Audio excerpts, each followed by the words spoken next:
Paano mo siya mapaamin ng hindi ka nagtatanong? Paano mo siya mapaamin na may gusto siya sa'yo? Narito ang 4 dark psychology tricks para mapaamin mo siya na gusto ka niya. Ito ay yung habang kayo ay magkausap. Hindi mo na kailangan direktang magtanong kung may gusto siya sa'yo. Pwede mo tong magamit sa gitna ng usapan niyo para umamin siya at madulas siya sa nararamdaman niya sa'yo nang hindi mo tinatanong ang linyang, gusto mo ba ako?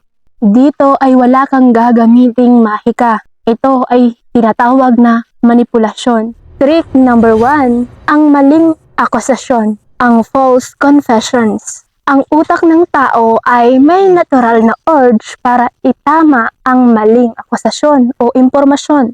Imbis na tanungin mo kung gusto ka niya, gusto mo ba ako? Imbis na gano'n ang tanungin mo, ang sabihin mo ay, alam mo, pakiramdam ko, sinusungitan mo ko. Palagi kasing ayaw mo sa akin eh. Kung may gusto siya sa'yo, magpapanik ang utak niya. Agad niyang itatama ito at posibleng madulas siya. Hala, hindi ah.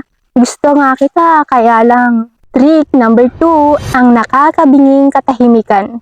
Magtatanong ka ng may kaunting mali siya. Ano ba ang tingin mo sa ating dalawa? Kapag sumagot siya ng tipikal na palusot, at ang sabi niya ay, wala lang, friends lang naman tayo. Huwag kang bumanat agad. Tumingin ka lang sa mga mata niya at manahimik ng ilang segundo. Huwag mo din kalimutang ngumiti para mabasag ang awkwardness. Mapipilitan siyang dagdagan ang sagot niya at ilabas ang totoong nararamdaman. Trick number 3, the we frame. Ikatatlo, gumamit ng subliminal conditioning. Unti-unti mong itanim sa isip niya na iisang unit lang kayo sa gitna ng kwentuhan. Tulad ng, bagay talaga tayong magkasama sa mga ganitong gala. O di kaya parang may sariling mundo tayo kapag tayo ang nag-uusap.